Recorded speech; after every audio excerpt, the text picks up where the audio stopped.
നമ്മൾ ചെറുപ്പം മുതലേ ബുക്കുകളിലും മറ്റുമായി കാണുന്ന ഒരു ഐക്കോണിക് ഈജിപ്ഷ്യൻ മോണ്യുമെൻ്റാണ് the great sphinx of Giza. മനുഷ്യൻ്റെ മുഖവും സിംഹത്തിൻ്റെ ശരീരവുമുള്ള ഒരു ലൈംസ്റ്റോൺ അത്ഭുതം. എന്നാൽ നൂറ്റാണ്ടുകളായിട്ടും ഇത് ആരാണ് നിർമ്മിച്ചതെന്ന കാര്യത്തിൽ ഇപ്പോഴും ഒരു വ്യക്തതയില്ല. അത് എന്തുകൊണ്ടാണെന്ന് നമുക്കൊന്ന് നോക്കാം.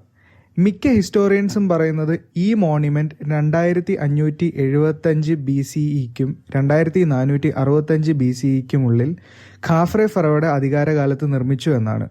ഖാഫ്രയ്ക്ക് വേണ്ടി അദ്ദേഹം തന്നെ നിർമ്മിച്ചതാണ് ഈ മോണ്യുമെൻ്റ് എന്നാണ് ഒരു കൂട്ടം ഹിസ്റ്റോറിയൻസ് അവകാശപ്പെടുന്നത്. എന്നാൽ അങ്ങനെയല്ല.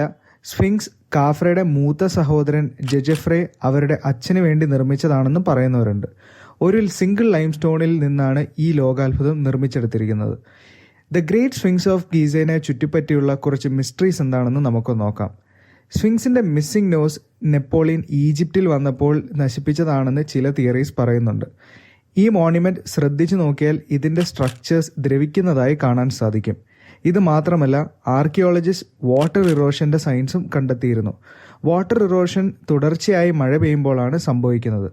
ഡോക്ടർ റോബർട്ട് സ്കോക്ക് എന്ന ജിയോളജിസ്റ്റ് പറയുന്നത് ഒരു ഡ്രൈ കൺട്രിയായ ഈജിപ്തിൽ ഇങ്ങനെ സംഭവിക്കണമെങ്കിൽ അത് 12,000 വർഷങ്ങൾക്ക് മുന്നേ ഐസ് ഏജിൽ സംഭവിച്ചതാകാം എന്നാണ്. അങ്ങനെയാണെങ്കിൽ സ്ഫിങ്സ് ഫറോസിനേക്കാളും പഴയതാണെന്ന് പറയേണ്ടി വരും.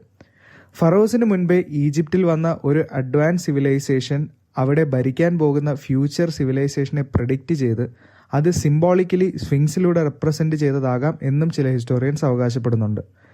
എന്നിരുന്നാൽ കൂടി ആരാണ് ദ ഗ്രേറ്റ് സ്ഫിങ്സ് ഓഫ് ഗീസ നിർമ്മിച്ചതെന്നതിനെക്കുറിച്ച് ഉള്ള മിസ്റ്ററി വീണ്ടും തുടരുക തന്നെ ചെയ്യും.